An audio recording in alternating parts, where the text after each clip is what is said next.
Okay guys, welcome back na naman sa aking YouTube channel. No? So ngayon update lang tayo sa ating character. Ayan, meron na tayong 357 accuracy, 345 depth.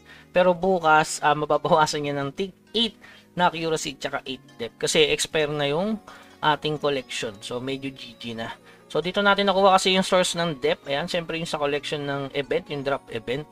Tapos yung accuracy ganun din. So mababawasan siya ng tag 8. So ngayon kailangan kong mag tier 2 na nito. Tapos tier 2 nito. Which is watcher ring din mga boss. Okay. So mas mataas pa rin kasi yung accuracy nito. Yang kita nyo naman. 'Di ba? So kailangan natin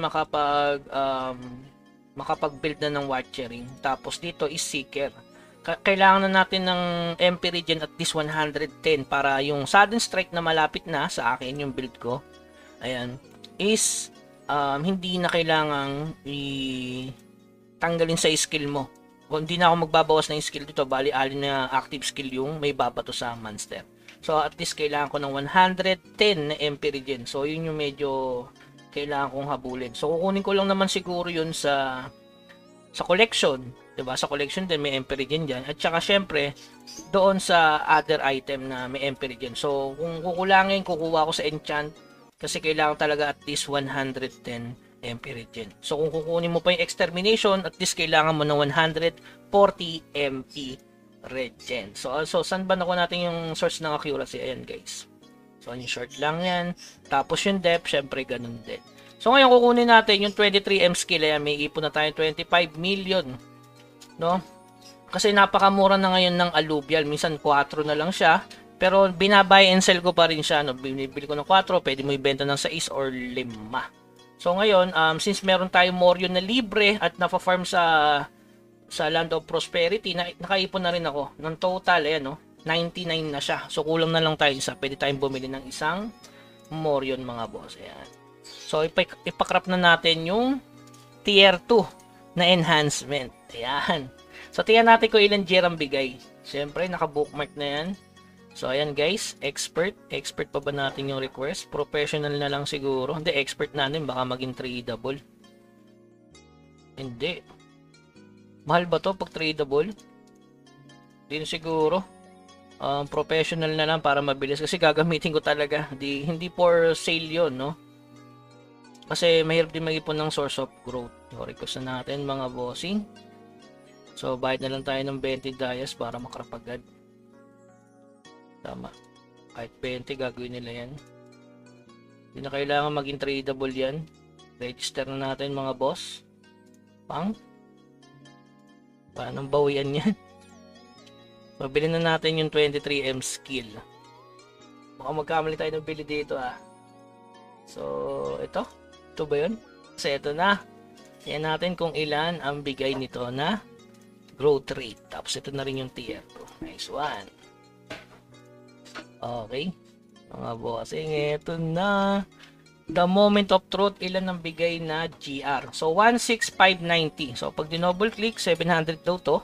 Tingnan natin kung 700. Ay, 300 lang. So, tingnan natin to. Buksan natin to mga boss. Ay, walang dagdag na to na GR eh. O, wala na talaga. So, yun. Tapos sa WP guys, ginating i-upgrade yung ito. So, ayan, kunin na natin to guys.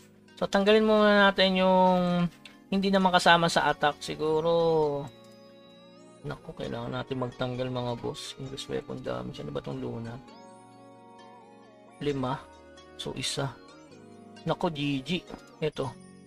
Increase dual, 4. No choice, ito tatanggalin natin mga boss. Tsaka, syempre yung ito. Mahalaga kunin natin yung Wave of Inspiration. Ayan. Boom. So, ayun, meron na tayong 226 na basic damage attack speed. Yan, no buff yan, guys, So, wala tayo sa map. Ayan. So, total natin sa dual damage. Ayan, nadagdagan, syempre. 85 plus 17, 39. So, meron na tayong 124 na dual damage. Ayan. So, kailangan pa rin natin makuha talaga yung sa WP.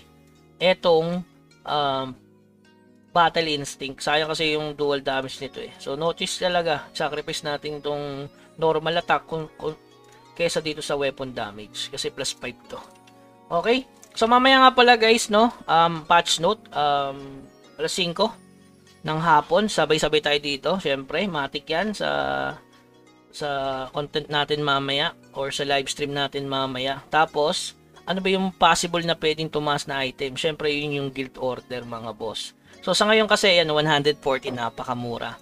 Pero mamaya syempre sa patch note, matik na yun 80 pieces sa guild order. Ba't tataas ang guild order? Kasi yung mga malalakas guys, hindi na yung gagawa ng alt So matik gusto nilang agad matapos yung mission completion na yun.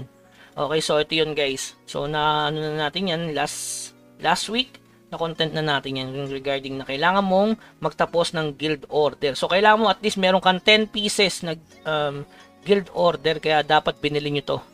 No, kung 10 pieces na yan, goods na yan, matatapos nyo yung quest. Sayang kasi yung WP doon, yung skill trait tom, no? So kailangan nyo ng mga mamaw. Okay, so yun lamang guys, keep grinding. Mamaya alas 5, patch no syempre. Hanggang sa muli, paalam.